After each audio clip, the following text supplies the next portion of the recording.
नवरंगपुर जिले में बात्या मंथा पाई प्रस्तुत ओड्राफ टीम बात्यार जेकोसी परिस्थितिर मुकाबला पाई प्रस्तुत रहिथिबा कहिसेंती ओड्राफ टीम। घर उपरे गछ पड़िले हेउ कि अन्य कोनोसी समस्या हेले मध्य उद्धार पाई विभिन्न प्रकार सामग्री रहिछि। जेकोसी समय रे मध्य ओड्राफ टीम कार्य करने को प्रस्तुत। एने बलांगीर टीम नवरंगपुर ठारे पहुंची प्रस्तुत रहिसेंती। सेहि भली जिले में 3टी टीम करा जाइछि। प्रत्येक टीम रे ड्राइवर सह 11 जन कर्मचारी रही समस्त को सुरक्षित देबे बोली सूचना दैछंती।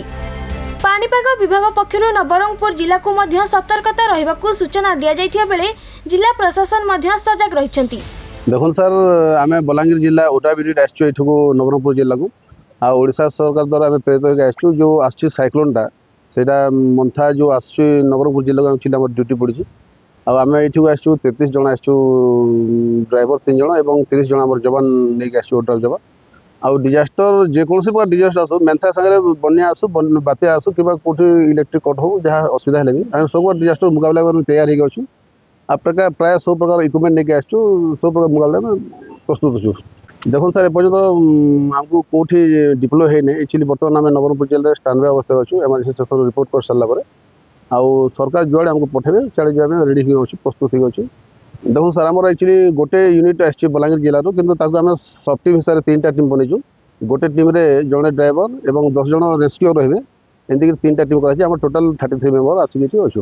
इक्विपमेंट कहले सर देखो जब फ्लड हो बन्या आसो बन्यापाई आम रबड़ बोट अच्छी ओबीएम अच्छी आम पिला समस्त वेल ट्रेन हो जेकोसी प्रकार मुकाबला आम माने फ्लड सिचुएसन लोक बन्या साहय सहयोग कर रिलीफ बांटी पारू जहाँ आमको प्रशासन आमको आदेश करेंगे से सर काम करूँ सर ता संगे जब साइक्लोन प्राय वर्ष सागर माने बात्या आसता है तो बात्यार जो गछ फछ पड़गला कार घर द्वारा भाईगला तो आमर सब उड कटर गुड़ा आसी।